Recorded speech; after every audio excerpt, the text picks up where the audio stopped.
Braves and baseball fans, it's time to take a trip from coast to coast across Major League Baseball. There it goes, a long drive. If it stays fair, home run. One strike away. Sandy into his windup. Here's the pitch. Swung on and missed a perfect game. Fly ball deep left center. Grissom on the run. Yes! Yes! Yes! The Atlanta Braves have given you a championship. Listen to this crowd. Left side, Swanson to first. Braves are world champions. Braves and baseball talk, straight from the diamond. Brought to you by Mark Spain Real Estate. Get a guaranteed offer on your home today. And Window Nation. Call the pros at Window Nation at 866-90Nation. Here's Grant McAuley.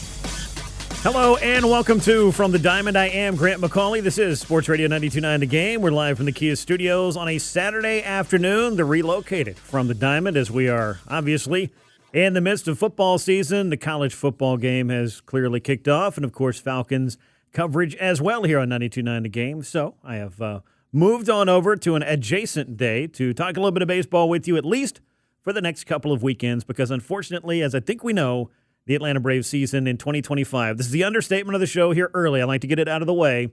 Well, it didn't go according to plan. So Braves baseball will end in just 8 games. But what the Braves have done lately and what they've been able to do in September is something worth talking about on this show and worth talking about heading into what's going to be a very important winter for the Braves to recalibrate, to reload, to reconfigure their roster so that 2026, maybe that story is just a little bit different than the one we've seen in 2025. And even, I would say, as far as the injuries are concerned, for the last couple of years, because that has been lingering on for a while. But that's some of the stuff that we have on tap here on this nice Saturday afternoon from our Midtown studios. We'll also get into one of the more interesting, I think, stories that I've been able to put together this year. And you might have seen this on social media. If you're not following me, you can find me at Grant McAuley. You can find the show on X as well, at From the Diamond with an underscore on the end. Same thing over on Instagram, just no underscore for the show, at From the Diamond there, at Grant McAuley right there. And, of course, you can subscribe to From the Diamond wherever you get your podcast and here on the Odyssey app. So, with all of that out of the way, all the stories this year have not necessarily been bad. There have been some highlights, and we'll go through a few of those.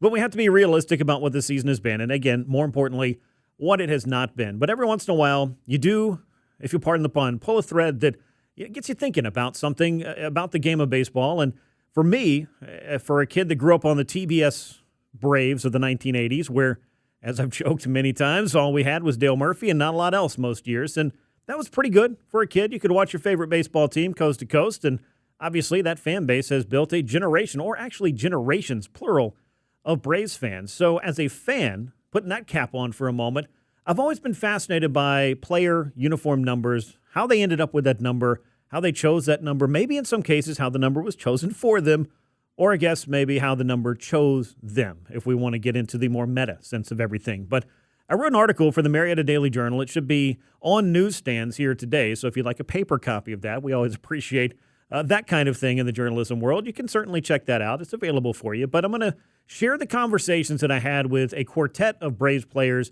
about their uniform number. How exactly they arrived at the number that they wear that's customary for Braves fans now to see them, but maybe what they were wearing growing up, maybe what they wanted to wear, and how ultimately they ended up with the number that they have. Some really fascinating discussions. You'll hear from Chris Sale, you'll hear from Matt Olson, you'll hear from Michael Harris II, and you'll hear from Austin Riley. And a lot of interchangeable parts for a few of these guys. A lot of overlap, some father-son stories in there, some baseball hero stories in there, just a lot of good stuff. So I did want to take a moment at the top of the show before we start digging into the standings and the wild card and where the Braves are not where they want to be this time of year to kind of share a story that I think is going to be a lot of fun to parse through. So I hope you'll check that out with me as we continue on the show. But with that fun stuff coming, we got to get down to the brass tacks of the Braves baseball season, which has, again, just not been a lot of fun most days. Now, lately, the Braves have been playing a better brand of baseball. And many people, trust me, I'm on social media, I get it, will tell me too little too late. It doesn't matter. They're doing it when it doesn't count. I get that. I understand that. I can't necessarily point at it and say that's completely and totally wrong, but I would say that it lacks context because nobody wants to lose. The Braves didn't want to go through the first 4 months of the season basically putting themselves 1 foot in the grave by the time you got to the All-Star break. They would have liked a better outcome. It just didn't happen. But the things that they do and the course that they set and the discipline that they're able to, I guess, instill and follow through, the self-accountability, if you will, is certainly important when you think about the bigger picture of what the Braves would like to accomplish in 2026. Now, I'm going to put that down for a moment and just say that the Braves are heading into the final week of the season with this weekend stay in Detroit, followed by a visit from the Nationals and the Pirates to Truist Park, and then 2025 is done and dusted. You can close the book on it, and a lot of people would say thankfully so.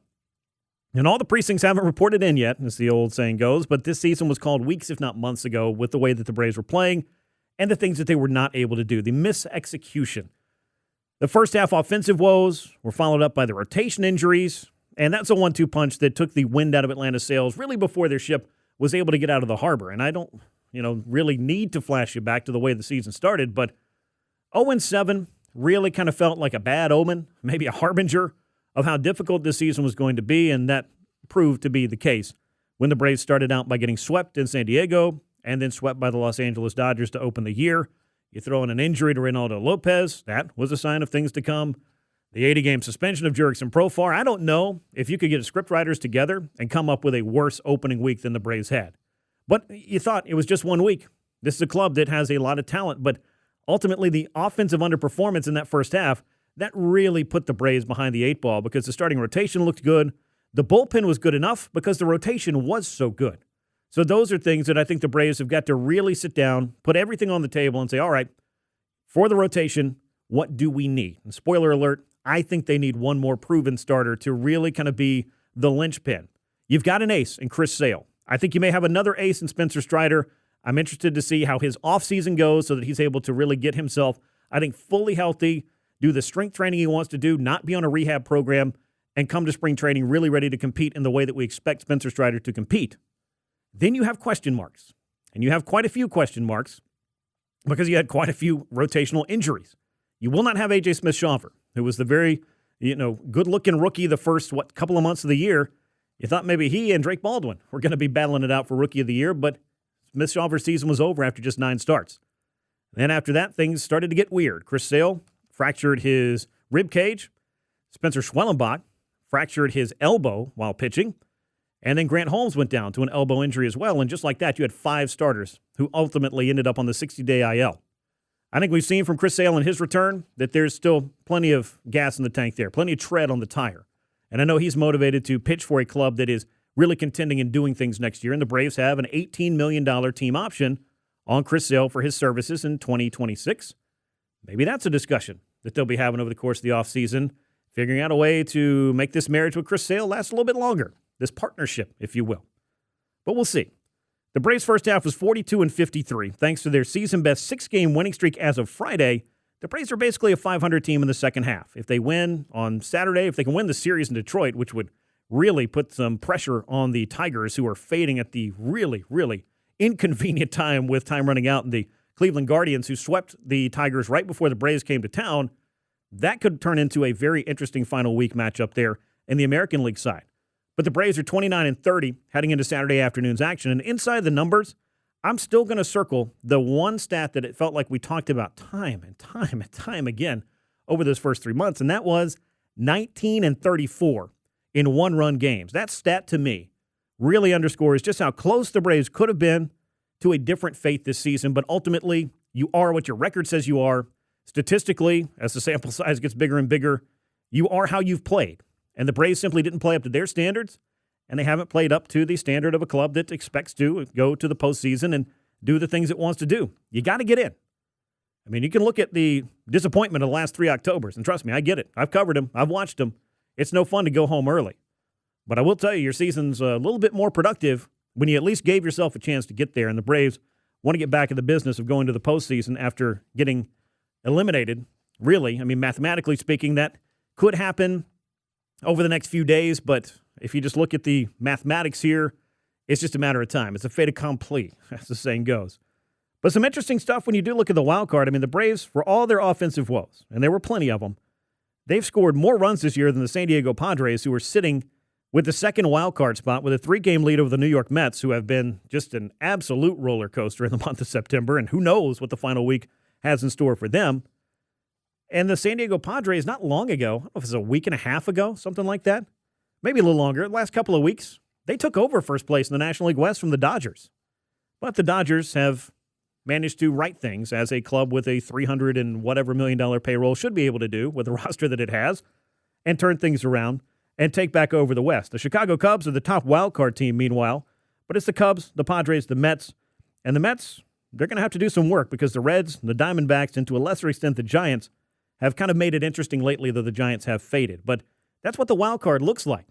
But the Braves have scored more runs than the San Diego Padres, who have the number 2 wild card spot, and almost as many runs as the Cincinnati Reds, who are 2 games out of the wild card. So any which way you slice it, there's little strings, I think, that you could pull on that say, what if?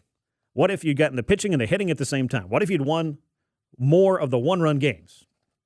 But those are the kind of questions that you can ask yourself for a moment, and then you have to kind of snap back to the reality of the situation, which is you don't want to be asking yourself what if. You just need to play a better and more consistent brand of baseball, and that ultimately is what the Braves are going to try to do this winter, is find the missing pieces, find the ways that they need to improve for the club that's already on hand because, this may not be a quote-unquote run-it-back situation. I've been hearing that a lot. Social media and some other places around town about, the Braves will just run it back with the same roster. I think that would be a mistake. I don't think that there needs to be wholesale changes and you need to rip and tear big chunks of the team out and trade away fixtures and completely reconfigure. But there are ways that they need to improve. I'll point at the rotation for one. They need to really revamp the bullpen. There are some pieces that are extremely useful that should be in a Braves uniform next year that we already know about. But I think there need to be a handful of other moves that are made to really reinforce that group because I think that was one of the things, one of the weak spots for the Braves in the totality of this season that they can look at, especially in light of these one-run games, and say, hey, what if we could have won 6, 7, 8, 9 more of these over the course of 6 months? It's not asking too much. That's a win or two a month in some cases. And a win or two a month right now is the difference in the Braves being where they are, which is 9 games out of the final wild card spot, or being neck and neck with, say, the New York Mets, the Cincinnati Reds, maybe the Padres, who knows? But you're just not in that place because they weren't able to put all those pieces together. So, no, I'm not saying that the Braves need to run it back with the exact staff that they have next year. They've got some changes that they do need to make, some additions they need to make. And, of course, you got to have the conversation about who is going to be managing this team come 2026. Brian Snitker's been kind of, I don't want to say non-committal because it's certainly his right to play out the season under contract, which he is. But those conversations just haven't necessarily led to the, conclusion, to the decision, if you will, for 2026. And even beyond that, the direction of this club is still, I think, an ongoing conversation for the continuity that the Braves want to have as the team that they are. So we'll find out who's managing this team.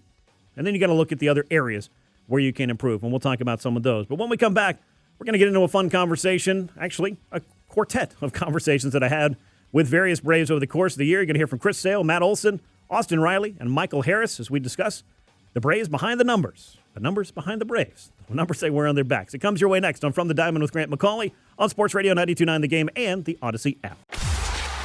Now, back to more From the Diamond. From the Diamond is brought to you by Window Nation. Get 2 windows free with every 2 you buy and pay nothing for 2 years. Sports Radio 92.9 The Game.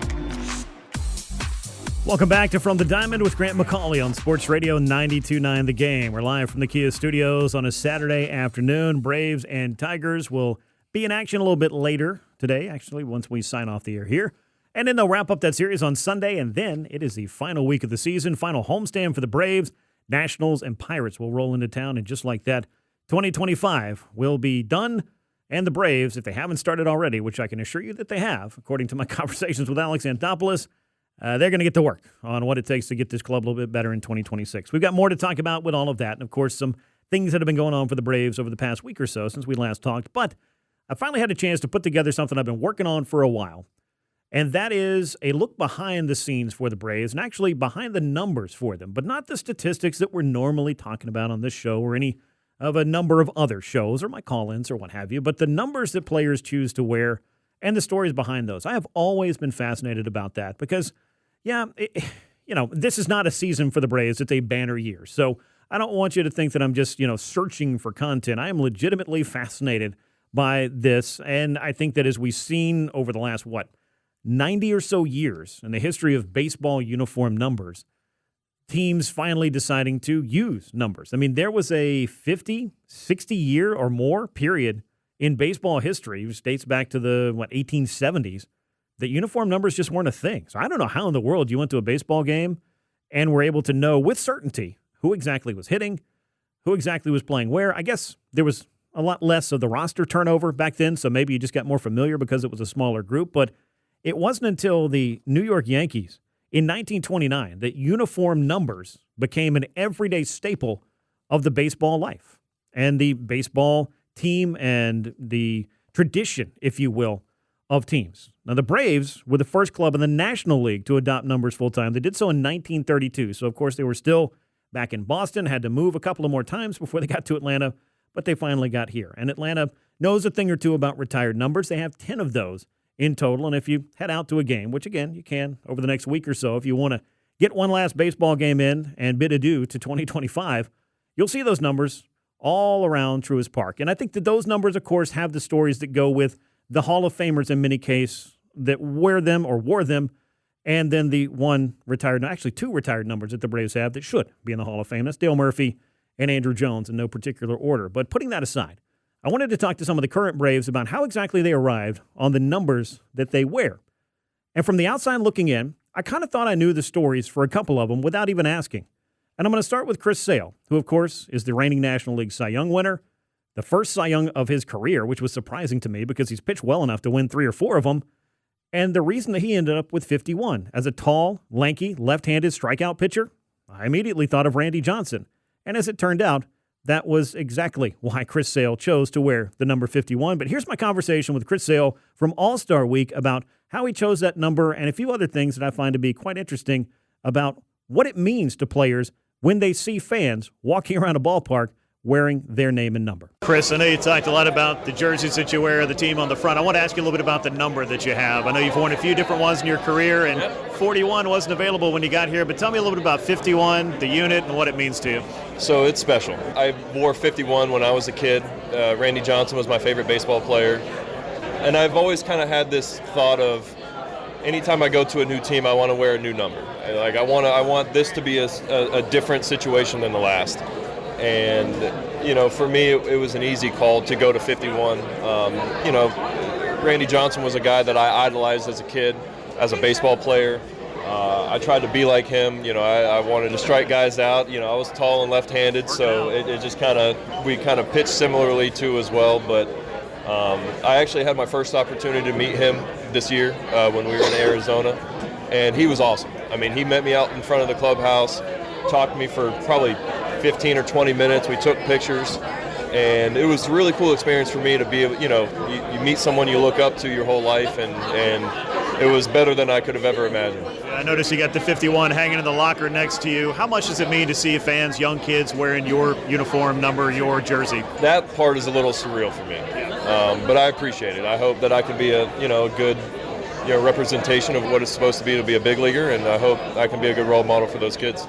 Chris Sale, certainly one of the great teammates, great competitors in the game, and one of the greatest strikeout pitchers of all time. So the connection between himself and Randy Johnson is not a stretch whatsoever. I mean, Johnson with over 4,000 strikeouts, a 300-game winner, a record number of Cy Young awards, and his trophy case as well. So very cool to see that just generational connection there. And that 51 that I mentioned that's hanging in Chris Sale's locker, well, yes, it's his jersey as well, but he also had a Randy Johnson Arizona Diamondbacks throwback jersey from, I believe, the 2001 season. It had the American flag up over the number, and that kind of got me to thinking, okay, that is some context clues for why exactly Chris Sale is wearing number 51. My next conversation was with Michael Harris II.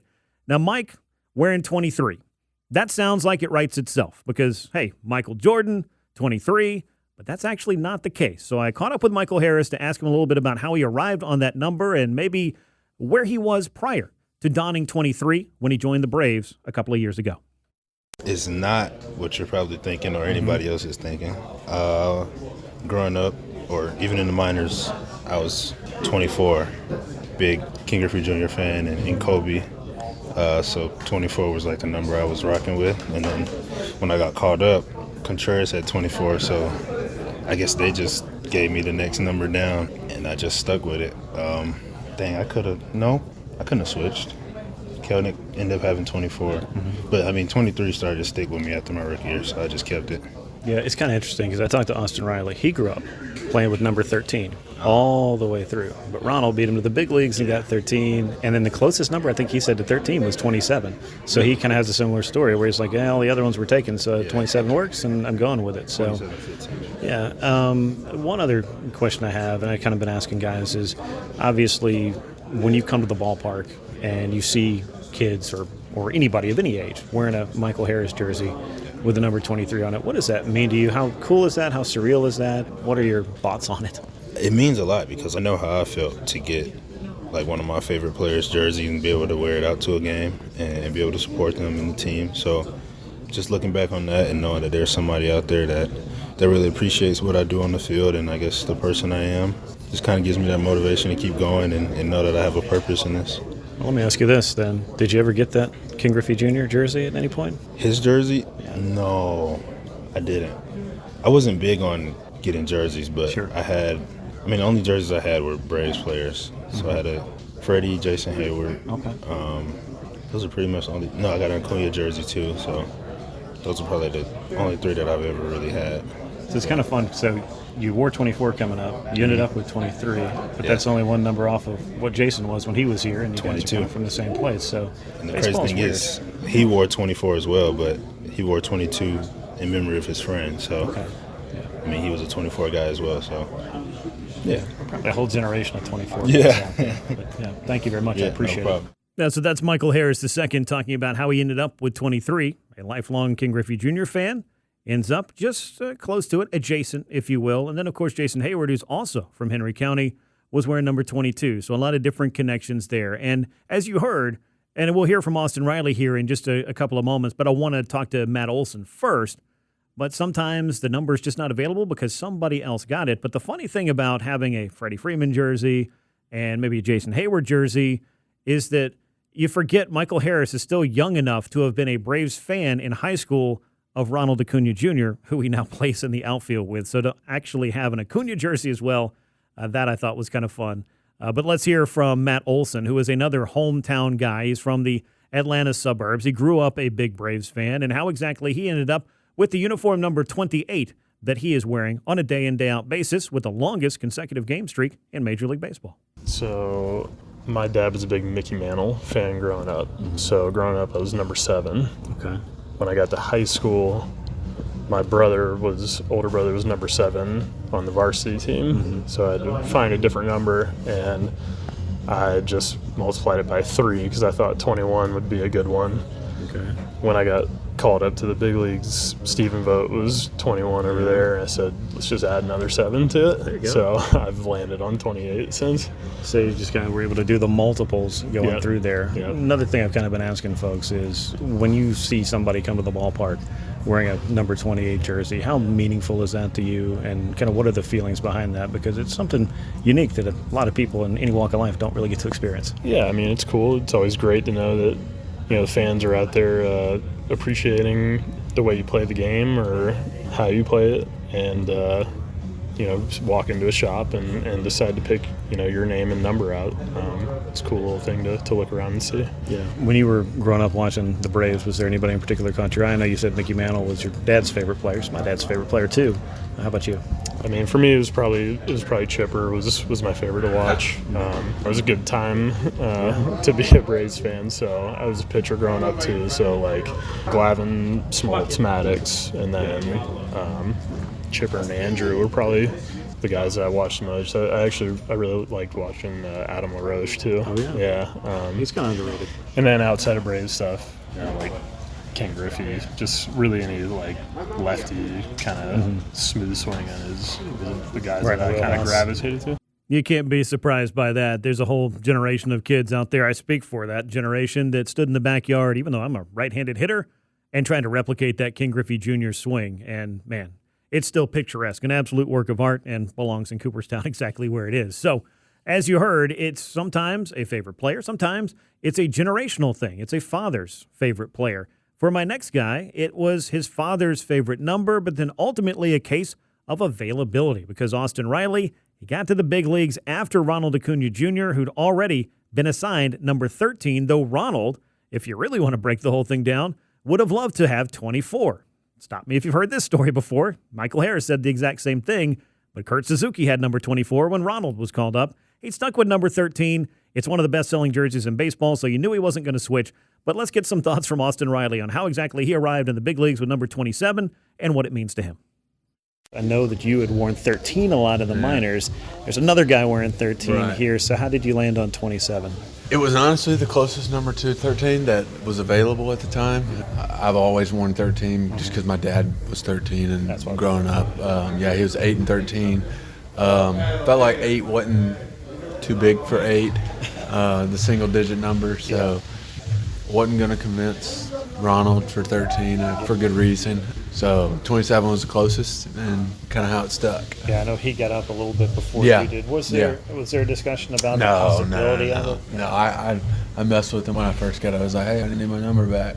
He's like, no chance. Yeah, he sold a few of those, hasn't he? He sold a few of them. So I think you're selling a few as well. Okay. So how humbling is that to see people walking around wearing your number and your name? It's cool. I mean, it honestly doesn't seem real just from a standpoint of like friends and family that know me back home. It's like I'm just kind of just another normal guy, goofy. Like I said, and you kind of see someone else wearing my number, name on their back.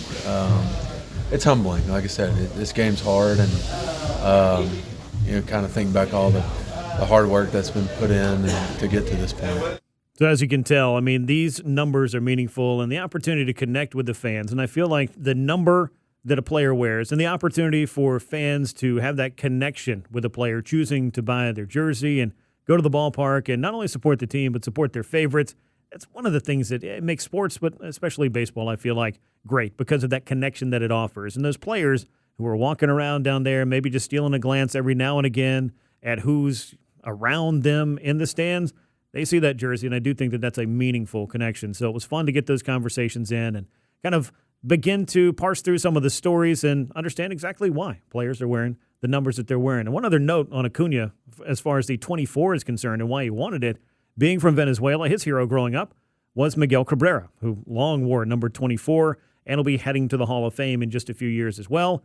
But availability strikes again, and I think Ronald Acuna Jr. ended up just fine with that number 13 jersey. It now is something that I couldn't imagine him wearing anything else, and that's pretty much the case for all of the guys that I spoke to. And again, some fun conversations. So my thanks to Chris Sale, to Michael Harris, to Matt Olson, and to Austin Riley for giving me that time and a look inside exactly how they ended up with the numbers on their backs.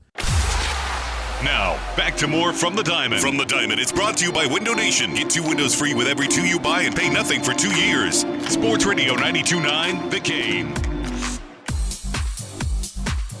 Welcome back into From the Diamond with Grant McAuley on Sports Radio 92.9 The Game, live from the Kia Studios on a Saturday afternoon as we walk back through what was yet another eventful week for the 2025 Atlanta Braves. And once again, not in the ways that most people were hoping for an eventful September. Instead of the wins and pennant races and postseason chases of years past, instead the Atlanta Braves, they get to talk about another season-ending injury. Not long after Austin Riley underwent surgery to correct that core muscle issue, and you're going to hear from Austin Riley here in just a little while, my conversation with him. But the Braves announced that All-Star catcher Sean Murphy's season is also done, and for an injury that apparently has been lingering for quite some time. While I would still call this an unexpected move, even if this is one of the most expected outcomes of this season for Atlanta, which has been challenging once again on the injury front, there was really no indication that Murphy was dealing with an injury, let alone one that would end his season.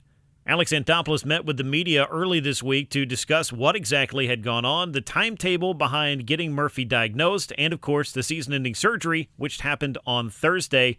So let's pick up right there at the beginning with the announcement that Sean Murphy's season is done. He'll be having surgery in Nashville with Dr. Thomas Bird on Thursday. So he came to us last night. Now, if you look at his numbers, he had an incredible July, 925 OPS, 6 home runs, was great. He's getting a lot of playing time. In August, it did not go well. And he'd been getting some treatment on his hip. Swore to us he was fine. And look, that's the guy he is, right? He hadn't been on the IL before having the oblique a year ago. And ultimately, we had a conversation with him last night, and he said, look, it has been bothering me. He goes, I can get through the season. I was going to come to you guys at the end of the year and ask you for an MRI. We said, look, that doesn't make any sense. Let's get an MRI now that you're being honest with us. And when we asked him, he said it's been bothering him the last 3 years, but you wouldn't know about it. He said, look, I would just grind through it and play through it, and it would come and go. But in talking to Dr. Berg today, he was stunned. He's been playing the last 3 years with it. Significant tear, should take 4 months to heal. That'll take him to January to heal up, and then he'll get ready for spring and show up in February and should be good to go for spring training. But it's a credit to Murph that he's a selfless guy and he's tough and so on. But at the same time, Dr. Bird felt it was incredible that he had moments where he played really, really well and other moments where he wasn't as good.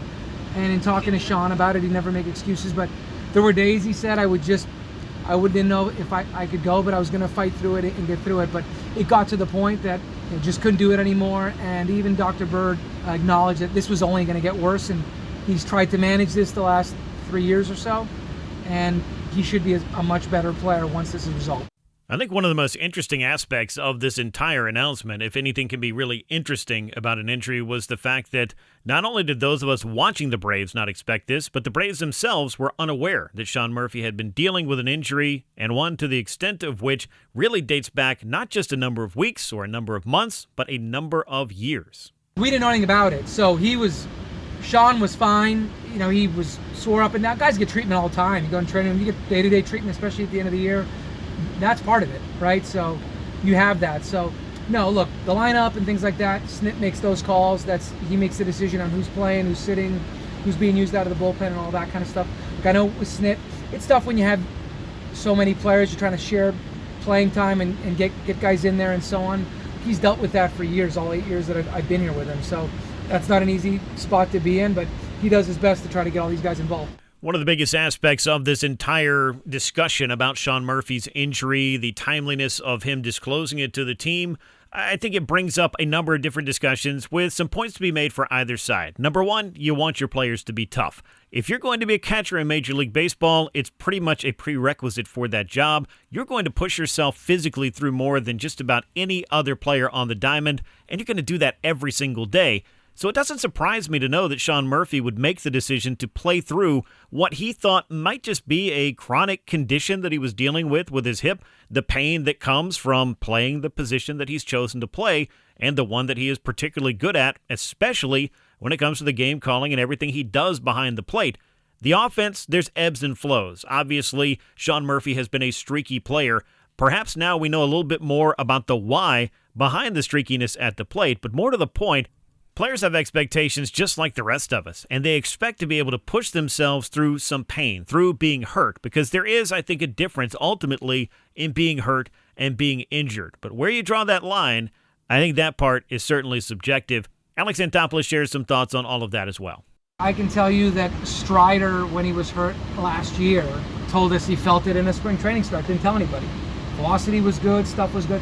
If guys don't complain and guys don't say anything and you don't see anything now, ultimately you start seeing the performance crater in August. His performance in July was phenomenal, right? Came back from the IL at the beginning, he was great. He said first time he felt it was offseason of 22. 2023 is a starting catcher for the All-Star game with 1,000 OPS at the break. So when guys are banged up, bumps and bruises, and play through things and get through things, God, I can tell you the number of times guys have had elbows and shoulders, and 15 years later they've never had a Tommy John and so on. I think ultimately some guys can play and perform and you keep going. And some other guys, once the performance starts to drop, it changes. But, when you look at it, Sean had a very good 23, second half not as good. 24, he had the oblique right out of the gates. So he lost a chunk of that. Comes out of the gates now in 25, plays phenomenally well. And then really starts to fall off in the month of August. And really that was the first time, middle of August, started getting a little bit of treatment. So he swore he was fine up and down. You're going to give guys a little bit of grace period, a week or two, whatever it is. But then ultimately, you're going to have to sit him down and have that conversation. And he was honest about it. And look, even Dr. Bird had said he thinks the oblique was linked to that hip as well. He had never been on the IL in his career.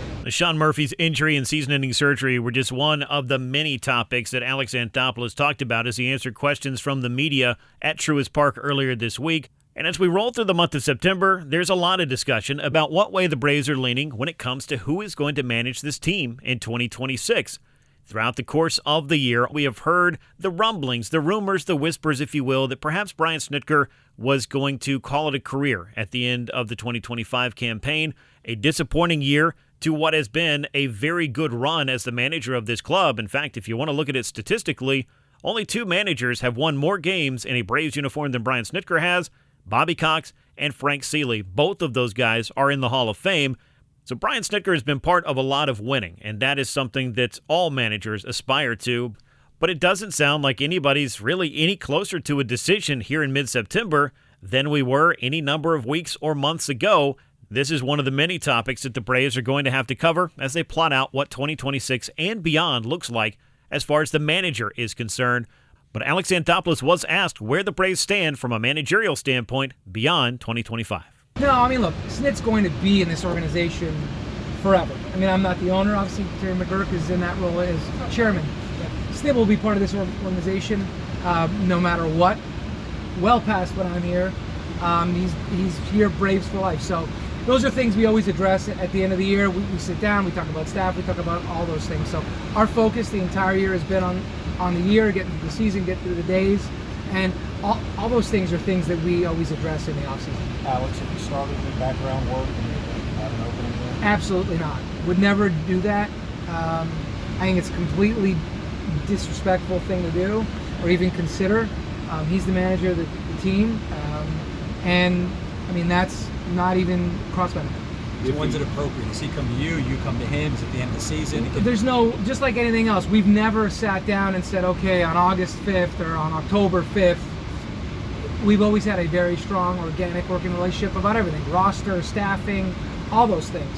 So he's going to be part of this organization. So, you know, Snit has had an incredible amount of success here. That goes without saying, second most to Hall of Famer. And you know, those things happen organically when the time comes. If Snit is going to retire, would you like him to do it, announce it ahead of time so he can get some that's love? Not for me. No, that's none of my business. You know, he's worked a lot more years in baseball than I've had a way more successful career than I've had, and that's a individual thing. That's not for me to answer. Brian Snitker has not given any indication of what exactly he wants to do yet, other than saying he feels like there's a case to be made for coming back next year to manage because there's unfinished business based on the disappointment of 2025. That may be one of the least surprising statements I think I've heard from Brian Snitker over the years, because who would want to go out on this note? However, the Braves have a decision to make, not just about 2026, but who's going to be at the helm for their club in a longer-term sense. And I think that's going to be one of the many conversations and points of that conversation that the Braves are going to have over the course of the winter. Whether Brian Snitker comes back in 2026 and then calls it a career, or the Braves find their manager of the future, there's definitely a lot to discuss over the course of the winter. Now, it's not just who's going to manage this club, but also what's this club going to look like next year. The disappointment of 2025 is ringing loud and clear right now for Alex Anthopoulos. He discussed his thoughts on this year and how it will motivate the club come this winter. From my standpoint, being selfish, I've been fortunate to be part of 10 postseasons in a row. So this is year 11, and not that you forget because you remember, but I know how important it is in this market, with this fan base, with this organization, with the tradition, to be a perennial contender, to play meaningful games in September. The whole organization does, from Terry McGurk on down. That's the standard that we've set here. That's what we expect. You'll never hear me say, oh, we're more disappointed than anybody, or the fans, or this and that. Trust me, I meet fans, I talk to fans, I see how they pack and how much they care. And you guys know I'm a big Atlanta sports fan too, so we want to deliver for them as much as anybody else. Our players do too. And we're motivated anyways, of course, about being a great team, but our expectation is year in and year out to make sure we're contending. You know, we don't want to have windows and rebuilds and things like that. We want to be a team that year in and year out, you know that the Braves, you show up to spring training, you feel like that roster has a chance to win a World Series. Ultimately, we have to do it. We've been able to get to the postseason 7 years in a row, which we're proud of, but we wanted it to be 8. And obviously that's not certainly in the cards today. So, I mean, I could tell you, you know, you have to play the season and go through it, but all you want to do at this point is make the club better. And, you know, you've got trade deadline to do that. You've got offseason to do that. You've got to wait for that to get started. But I'm anxious to put this behind us and to come up with a great team in 26.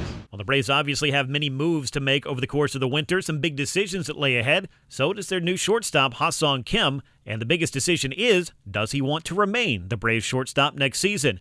Kim, who was claimed off waivers from the Tampa Bay Rays earlier this month, has a $16 million player option for next year. The Braves are hoping he's going to pick that up But Alex Anthopoulos knows that this decision ultimately is in Kim's hands. The Braves were just hoping to make a great impression on a player they'd like to hang around. I want to be fair to him and to the process. Look, that's a contract he signed. He negotiated with Tampa. He earned the right to have that opt-out. Hard to say, but I guess I would tell you this.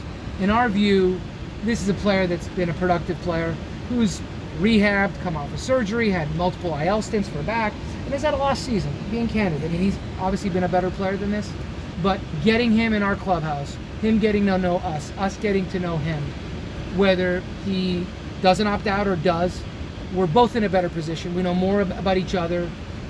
Had he been in Tampa and opted out, and now we're coming to the table to talk to him, I can't tell you we separate ourselves from any other team that he hasn't played for. So I always believe comfort and familiarity can only help, especially having been here and lived here and had multiple players tell me how much they love playing here and being here. I feel this is an asset. Truist is an asset. The fan base is an asset. Our clubhouse culture is an asset. Our manager, our coaches, our ownership group, our management is an asset. So I think whether that's 2 weeks, 3 weeks, 4 weeks, whatever exposure they get to that, maybe it can break a tie. There's no guarantees there. And that was the same thought process. We pursued some guys that were going to be free agents that we have already explored, and we know who those free agents are likely to be. That we thought, hey, same thing. Let's get them here for 2 months. We'll get to know them. It might give us greater comfort how aggressively we want to pursue them in the winter. So in terms of the odds and this and that, impossible for me to say. My hope is that he enjoys it here. He thinks this is a place that he can perform and play well, and that we have him beyond 25. So a lot of different and interesting topics that Alex Anthopoulos discussed this week as the Braves learned that Sean Murphy's season is done. But as we already knew, a lot of big decisions lay in wait for the Braves. It is a pivotal winter for Anthopoulos. I talked to him about it at the trade deadline. I've been talking about it right here on this show and right here on this station for the last couple of months. This is the most pivotal winter for Alex Anthopoulos in his time with the Atlanta Braves, and he's got a lot of big decisions and big conversations and perhaps big moves to make to get the Braves back where they want to be next year. When we come back here on From the Diamond, we will hear from one of the most important Braves for the success that they hope to find next season. His name is Austin Riley. I talked to the Braves third baseman about his season-ending surgery, the disappointment that he has felt each of the last 2 years, and his motivation for getting back to his all-star form. You'll hear that conversation next right here on From the Diamond with Grant McAuley on Sports Radio 92.9 The Game.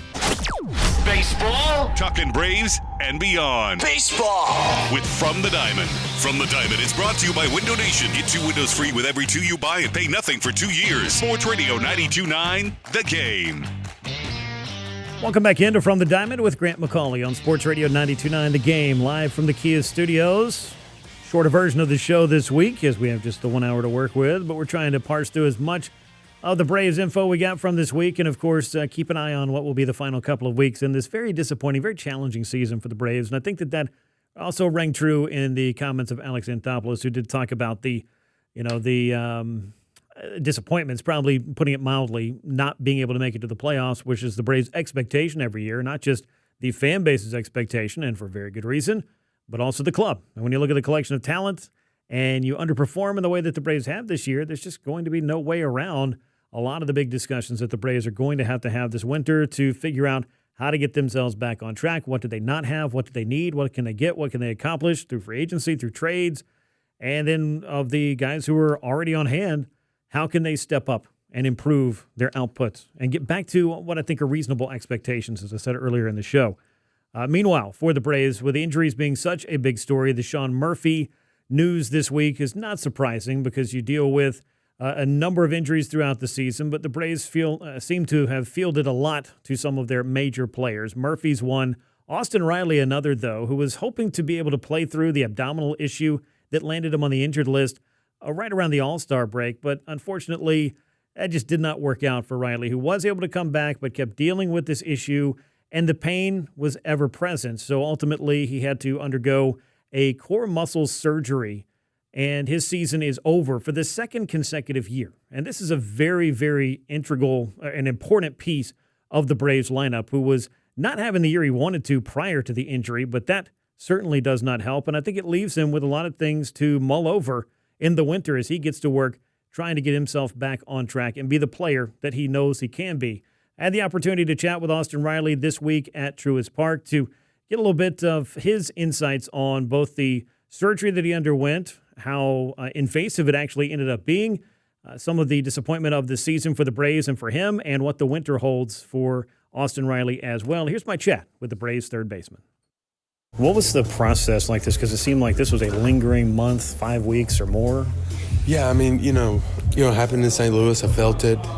Luckily, what we thought was luckily, it was kind of timing up right around the All-Star break. I was going to get, 5 days to rest it. Going on the 10-day, was able to get some rest in without really losing games and, built up, get into Texas and came back, started playing, felt good. Like I said, up until that point, I thought we were kind of over the hump. And, going into Texas and KC, and then we were going to Cincinnati, it was really the night of the Bristol game when it was raining so much that I dove for a ball in the rain, kind of slipped when I dove because Phil was just holding water. I mean, it's like there's no drainage system. It was just holding. It was holding water and slipped a little bit and came in the next day and was a little sore, but as I was moving around, it freed up and felt good. And then, one of those deals where it's like the play down the line, De La Cruz running him down. It's like hindsight, I wish I would have just given it up. But, in the heat of the moment, you're going to get the guy out, do whatever you can, put your body on the line to get an out and save a run. And just dove and felt it. And, it started kind of lingering into my groin area. And obviously got pulled and just tried to redo the whole deal. Was just kind of rested and rehab it and trying to get it better. And, started doing my running program and everything, and it just wasn't getting better. I mean, I was trying my best, that last day before, kind of was like, okay, what's going on? I mean, I was giving it all. I was kind of limping when I was running, and it was like at an 8 pain-wise, like out of 10. So I mean, it was really, really bad. So ended up going up to Philly, seeing Doc. He specializes in this stuff, and pretty much said it's not going to heal unless surgery. So I ended up going in having surgery, and they ended up. He said it was pretty rough that when he got in there and on that right side, and actually repaired the left side too because it was starting to go as well. So I mean it stinks. It's luckily it's a 6-week recovery, pretty to the point. I was walking 2 days after surgery. They had me walking a mile and already doing a little bit of I call it a jog. It's it's more of a hop with a little bit of movement in there. So we're like I said, we're climbing. I think the biggest thing is just it sucks. I want to be out there with the guys. Obviously I hadn't had the season that I wanted and team wise and I think what really bugs me is just I feel like the last 2 years I've been in the best shape of my career and kind of had 2 injury seasons. That's what really sucks. It's like you prepare and do everything you can to try to be better for the team and for the city and the fans. And have something like this. I get injuries are part of the deal, but it's definitely like I said, I love being out there, pride myself in playing every day, and not didn't get to go on the road trip, and and it just, like I said, I'm bored out of my mind. Luckily I get to hang out with the family, looking on the bright side, but it definitely sucks not being out there with those guys. Yeah, I mean, this season individually, collectively has been a challenge for guys on a number of different points. No Obviously doubt. the physical part or the injury part is a part of the game, and you can never really predict it. No. Just in general on the repair, they called it a core muscle repair. Snit said it was a sports hernia. Can you give some clarity to exactly what it was? Sports hernia. So initially, basically when it started trickling down into my groin area, that's kind of the red flag for sports hernia. So we went up there. He was like, it was pretty much obvious, sports hernia. And like I said, those things don't heal on their own. You got to go in there and repair them. And where I was pain-wise, like I said, that last day running, I was giving everything I can to be ready. I said I was ready. I was willing to let it go, if let it fully tear. Obviously, not the smart thing to do. And luckily we got an unbelievable training staff that helped me navigate through that. And like I said, it wasn't going to repair itself. So unfortunately, had to go in there and like I said, repair the right side, and it ended up being more on the left side too, so they repaired both sides. So. Yeah, well, let me ask you a little more of a baseball question for you. I mean, obviously you don't want the seasons to end early. The injuries are frustrating. You do go into the winter, and, you know, offensively speaking, last year and this year, there seem to have been some peaks and valleys and some adjustments to make. Is there anything that you're able to take away from this season and work on in the winter to kind of get back to being who you've been? I will say the positive thing, you know, I'm trying to be positive here. It's like I was in a cast for 14 weeks last year, and it's like I didn't get to truly have an off season where we're hitting stuff. So it's like I don't think I really got going until like January. So with, you know, this being a 6-week recovery, I should be. He said I can play baseball in 6 weeks. Essentially, it's like that's the recovery time. So to be able to like have an off season where I can truly work on some things, and it's, you know, I know exactly what it's just like I've been super steep, you know, it's like, you know, pretty much that's what I've been battling. It's like very pushy, super steep, really like where my lower half is. I've been in a good spot there. It's just like steep with guys that have 3 different fastballs, breaking balls that, you know, do one thing one time, do it. So it's like the room for error is very small, and if you're entering the zone late, you give yourself not much room for error. So it's like, you know, you kind of look over the bats over the season, fouling balls off, balls that I should be crushing, fouling balls off. Next thing you know, in this game, you're only going to get 1 or 2 pitches in the zone to, you know, at bat, and it's like strikeout or flare, foul ball, weak hit. So I know what I need to do to get back to where I was. I know I'm going to get there. There's no doubt about that. I don't have any doubt about that. I think it's just, you know, having a full off season to really hone in on getting my swing playing where it needs to be. Going into next year, I think is going to be huge. Last one for you. Going into next year, Hassan Kim has come over. You've played against him for a while. You also played next to Nick Allen, who I think has been kind of one of the stories of the year for the steady amount of high-quality defense that he's provided. Could you talk a little bit about what Nick has brought and also the excitement of the possibility that Hassan Kim could be here longer term? Yeah, no, I just signed a jersey for Nick, and I think most of my message was like how I envy his defense and just his hands and his ability to pick the ball. And I've watched guys a lot on defense just because, like I said, I've had to work a lot to improve my defense, and what he's brought defensively has truly been unbelievable. I mean, I think one of the best gloves I've seen in the infield playing with. Yeah. So, I mean, just the value there. I mean, defense, you know, the saying defensive win championships. I know we're obviously not in that run, but, you know, to have somebody like that defensively, you know, I'm sure you could talk to the pitchers. I'm sure they love having them out there.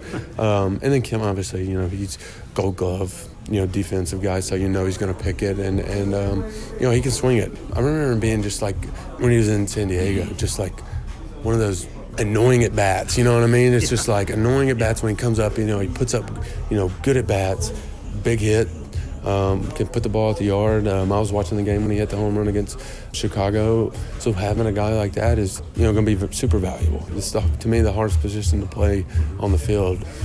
You know, so having somebody that can do it at a high level offensively and defensively is going to be huge. That is Braves third baseman Austin Riley. Had a chance to chat with him, and you got to hear a lot of the insight on exactly how severe the injury he was dealing with, that lower abdominal, that sports hernia on the right side, so much so that the left side was also showing wear and tear. So both sides have been repaired, but a 6-week recovery for him, I think, is big because it does allow him to have the lion's share of the winter to do the work. And you heard from Austin Riley right there. He knows what he needs to fix. He knows what the problem has been, and he understands and believes that he is going to get back to the player that he has been in the past. So just how good was prime Austin Riley before the injury-riddled seasons of 24 and 25? A .286 hitter averaging 36 homers, 99 runs batted in, slugging .525 with a 6-WAR season in each one of those years. The last 2 years, though, with injury costing him August and September last year, and pretty much August and September this year, he has played just 212 games, hitting 35 home runs across those 212 games. So some of that owes to some lower production and some struggles. The rest of it is time that was just washed away from him, and ultimately, time is the thing that you cannot get back. So Austin Riley, I think, is aware of that. And at 28 years old, as I've said time and again, and will continue to make the point, he is one of the guys that the Braves have control of who is in the prime of his career. But since signing his $212 million contract midway through 2023, he has not been able to put up the numbers that he wants to put up. So I think you're going to see a highly motivated Austin Riley come to spring training. And I asked Brian Snitker about it yesterday, and he said he expects the exact same thing an all-star caliber Austin Riley in 2026. You heard me ask him about Hassan Kim, who's on board for the remainder of the season, and this was a guy that I think that the Braves would have gone after more aggressively last winter if he wasn't coming off the shoulder surgery. That cost him half the year already this year, and I also think it's probably easy to say that 5 or 6 other teams may have been more hot after Hassan Kim were it not for the labrum repair that was going to have him on the shelf. He could have been looking at a 4, 5, 6-year contract, but he got 2 years from the Rays, the first one guaranteed, the second a player option, so both of them really guaranteed. And now the Braves have the potential of Hassan Kim in 2026 for $16 million. And the question is, will he choose to exercise that option and stay in Atlanta? And we'll all find out. You heard Alex Anthopoulos talk about this earlier. It's in the player's control here, but given a rough season, a considerable talent, but the opportunity to rebuild his value for another trip into free agency in 2026, I think there's some optimism for Atlanta that Hassan Kim could stick around next year. Of course, he is a Scott Boras client, and Boras is known for trying to get the most for his clients, as an agent should. So it may be a case where they decide that they do want to roll the dice and try to find Hassan Kim a taker somewhere else. Ultimately, we'll all find out about that. When we come back, we're going to get inside some of the numbers of the Atlanta Braves. We'll size up the Rookie of the Year race going down the stretch, and, of course, some things that might need to happen this winter involving the pitching staff. I'll dive into all of that next on From the Diamond with Grant McAuley on Sports Radio 92.9 The Game and the Odyssey app. Baseball, talking Braves and beyond. Baseball with From the Diamond. From the Diamond is brought to you by Window Nation. Get 2 windows free with every 2 you buy and pay nothing for 2 years. Sports Radio 92.9 The Game. Welcome back in to From the Diamond with Grant McAuley on Sports Radio 92.9 The Game, live from the Kia Studios on a Saturday afternoon, wrapping up the Braves season here over the next, 8 days. They've got a Saturday afternoon tilt with the Tigers, one more on Sunday.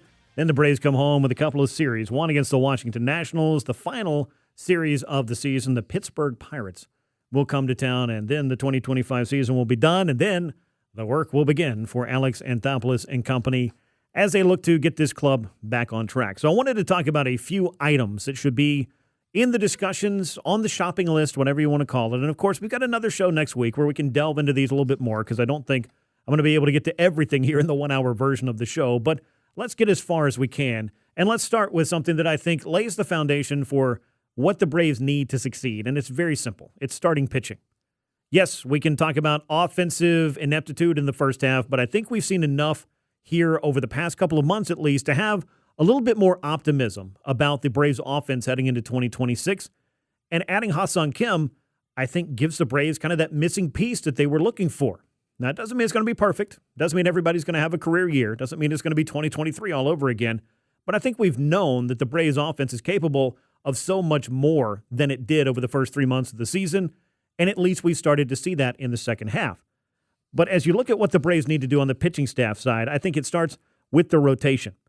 The Braves have enough numbers-wise to represent what could be a very strong rotation, but the question marks that go with some of those names, I think that lets you know that looking for the right fit to fortify the rotation should be something that's a high priority for Alex Anthopoulos and the Braves. And why do I say that the Braves need a proven starter, a proven commodity to reinforce this rotation? Well, let's start with Reynaldo Lopez.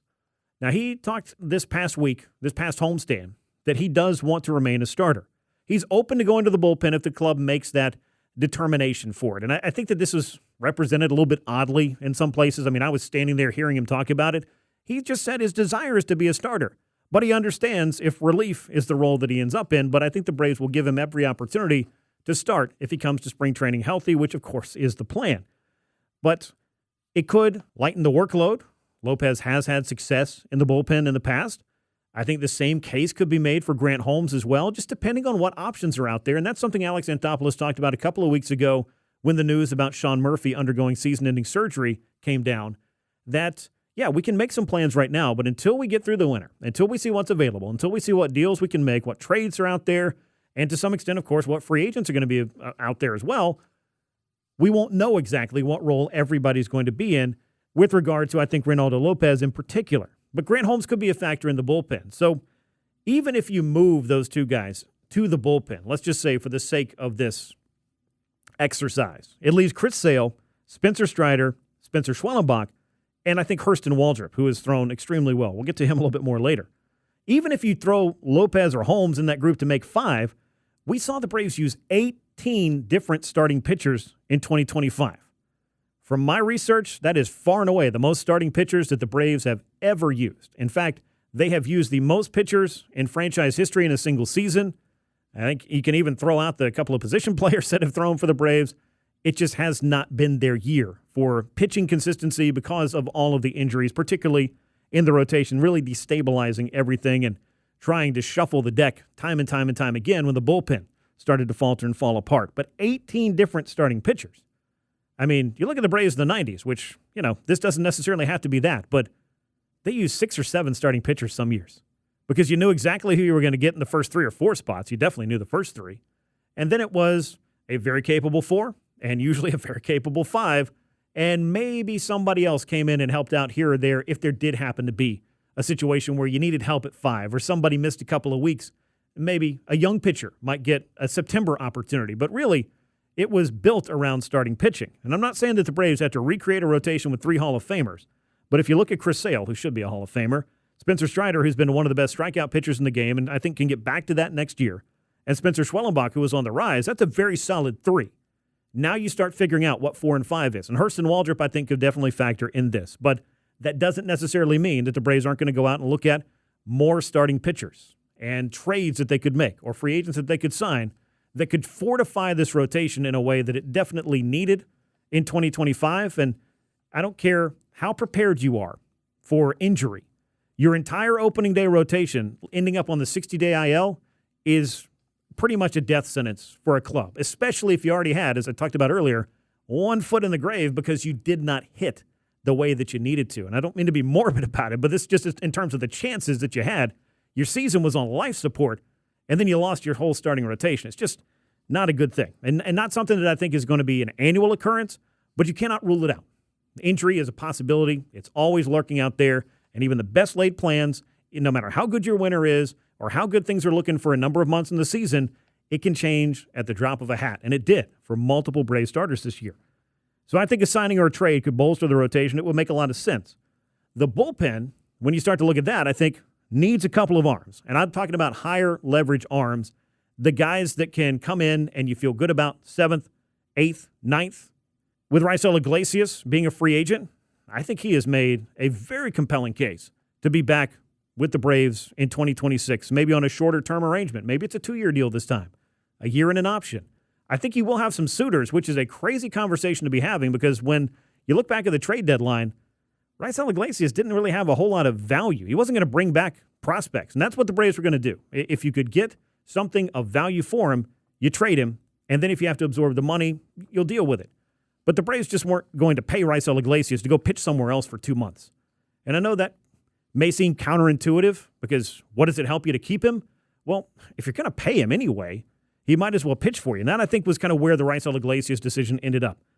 And all he's done in the last 40 games, now this is not a small sample size, this has become basically 2/3 of his season. He's got a 1.40 ERA. He's 18 of 19 in save chances, has punched out 43 guys in his last 40 outings. That's 38 1/3 innings. And opponents are hitting a $145 against him. That sounds like a pitcher that I would be very happy to have in the bullpen in 2026. And I think that the Braves could definitely look into the possibility and will look into the possibility of continuing to work with Raisel Iglesias. We'll see how that all plays out. Now, even though Joe Jimenez is expected back, and I know, again, you could push Lopez and Holmes to the bullpen and put them with Dylan Lee and Pierce Johnson, and Pierce Johnson has a player option for next year, I think you still need another reliever for this team. And Tyler Kinley, not a name I thought we'd be talking a lot about. The Braves picked him up from the Colorado Rockies. He was not having a great year, but, saw some things that you liked about the way that he throws, and all he's done is come over, and he's got a nice scoreless inning streak going on right now. Somehow Tyler Kinley has very quietly in relief, in 20 appearances, gone 5-0 with an 0.43 ERA. That's some impressive work. That's a guy that I look at and I start thinking, okay, when you build those layers of quality depth and guys that you feel like maybe you saw something in them that another team didn't. I mean, Pierce Johnson, I think, was kind of in that boat as well. The Braves picked him up from the Rockies. I think he had an ERA around 6. He was their closer. It's a tough place to pitch. It wasn't working out too well for him. All of a sudden, he's come to Atlanta. He's had success, and he's been signed, beyond just that first year that the Braves, it seemed like, might just be renting Pierce Johnson's services, and now that partnership has worked out pretty well. And Tyler Kinley has a $5 million option for next year, and if he's going to pitch like this or anywhere close to it, and again, this is asking a lot, probably not going to have an 0.43 ERA for an entire season, but it just gave you an indication that this is somebody that could be a building block for your bullpen, a usable piece, and you want as many of those as you can possibly get. So the Tyler Kinley pickup's a pretty good one. Now you look at a couple of other things that I think down the stretch a lot of Braves fans are circling. It's not just, okay, well, what are we shopping for this winter? What do we need? I think everybody has a list of what they feel the Braves need, whether that was help at shortstop, and then Ha-Seong Kim comes in and has played extremely well over his time with the Braves, his very short time with the club, or whether it's trying to find something that's maybe off the board. Who knows what the trades could look like over the course of the offseason. We'll see how it all plays. But ultimately, I think a lot of folks are still looking at this Rookie of the Year race and wondering, is Drake Baldwin going to win this thing? And I think that he is. And I want to make a good case for Drake Baldwin for this. Spencer Strider in 2022 went 11-5 with a 2.67 ERA and 202 strikeouts in 131 2/3 innings. He was basically a 4-win pitcher, according to wins above replacement. Now, I know a lot of folks have been pointing at Cade Horton and the run that he has been on for the Chicago Cubs. And it's been a good one. Don't get me wrong. I mean, he's got 11 wins, sub-3 ERA. But you look at him, and it's not been the dominating fashion. He's basically been a 5, sometimes 6-inning pitcher, which is useful. It's 2025. That's kind of what some starters are. But I don't necessarily feel like he has made this great case to necessarily be head and shoulders above Drake Baldwin. And folks get focused on like the betting lines and the odds for this stuff. I would implore you to just not worry about that kind of thing. But Spencer Strider had that kind of season in 2022, did not win the Rookie of the Year award because Michael Harris at 297 with 19 homers, 64 runs knocked in, and 75 runs scored, and was nearly a 5-win player because his defense certainly helped. I mean, either one of those guys was a good pick, but both of those guys had outstanding seasons, and I always feel like it's tougher for the pitcher to do well enough in a limited amount of innings to overtake the position player. Drake Baldwin this year is hitting 271. He's got 17 homers, 73 runs knocked in, and he's got closing in on a 3-WAR season working. I believe it's 2-7, and he's got about a week to go. If he hits a little bit more, I think you could definitely see him be a 3-win player. Cade Horton, I think, at last check, was 2.2 on WAR, on Baseball Reference. You look on Fangraphs, it could be different, whatever the case is. I like to look at both of them. Sometimes I use them interchangeably. Really, I think the only big differences you see is the catchers sometimes get a bump for framing, but Baldwin, it really wasn't that different from Fangraphs to Baseball Reference. But be that as it may, Baldwin's hitting 271. He's got 17 homers. He's knocked in 73 runs. He's played 116 games, and yes, he is now getting more playing time, more action down the stretch because Sean Murphy is out. But a young catcher with an OPS pushing 800 on the year, leading all National League rookies in runs batted in. And on some clubs, he would have played more because you don't have a former all-star catcher that's under a long-term deal that you're splitting time with, but it kind of is what it is. Now, with the Murphy thing, who knows what DH could look like next year for the Braves? Would that be something that would be beneficial to Murphy, to Baldwin, to Ronald Acuna Jr., to whoever might need a day to kind of get off their feet in the field and rotate through that DH spot? I think that's a realistic conversation for the Braves to have over the course of the winter. I think it could benefit in ways that the Braves didn't have to worry about because when you had Marcell Ozuna the last couple of years, and he's hitting basically 300 with 40 homers and 100 RBIs. You weren't taking at bats away from that guy. But at this point, you've seen a lesser version of Marcell Ozuna. And I know he played through some injuries. He's kind of been up and down, started hot, got cold, heated up again. He's cooled off at this point. But I do think that's going to look different for the Braves next year. And perhaps that's an opportunity to get Baldwin, who is a great contact hitter, who hits the ball to all fields, who's just a pro's pro, the opportunity to play a little bit more and not necessarily sacrifice what I think is a benefit of having Sean Murphy work with your pitching staff and also provide typically better than average power production out of the catcher spot. But, 2 catchers, one an all-star, one an up-and-comer, potential rookie of the year. This is what we call a first-world problem that the Braves have. The only unfortunate thing I think about it is, as far as chips are concerned, obviously, if you did want to think about dealing away Sean Murphy, you kind of got pinned by the fact that he played through an injury for so long that it now requires a surgery that's going to take him off the board, I think, this winter as far as most of those trade conversations go. But we'll see if, indeed, the Braves were ever going to have those. I have my doubts because I feel like they've always looked at the catcher situation as a two-man job. They have said that time and time again. That is an exact quote, whether it was Anthopoulos, Brian Snitker, whoever it may be, the Braves believe, and they've done this. They put a lot of money into the catcher spot. I mean, you had Sean Murphy and Travis d'Arnaud. You had multiple different veteran catcher combos, whether it's Brian McCann and Tyler Flowers or Kurt Suzuki and Tyler Flowers. I mean, the Braves have always liked to have that veteran guy or those two veterans, those two options behind the plate that can do the things that they need to do. I want to wrap up by talking about Hurston Waldrop for a moment. He finally had a bad start against the Houston Astros last week. They lit him up for 8 runs in 4 2/3 innings, and yes, that spoiled that otherwise sparkling ERA, but he bounced back against the Nationals with what I thought was a nice start for him. It was 3 runs over 5 innings, but 8 punch-outs, back in the strike zone, back on the attack. This is definitely a guy I think that the Braves are looking at and showcasing for 2026 and what he could offer and the things that he has managed to learn and the strides that he has taken. Has you feeling a little bit better about all that pitching that I was talking about a little bit earlier. But those are some thoughts for the Braves as we head into the final week, the home stretch, as it were, for the 2025 season. I'll have one more edition of From the Diamond for you next Saturday, but that's going to wrap up my time for this week. Again, my thanks to Matt Olson, to Austin Riley, to Michael Harris, and to Chris Sale for making some time for me to discuss their uniform numbers, and my thanks to all of you for making From the Diamond part of your weekend. You can find me wherever you get your podcast and on the Odyssey app. And until next week, I've been Grant McAuley. This is Sports Radio 92.9 The Game. So long, everyone.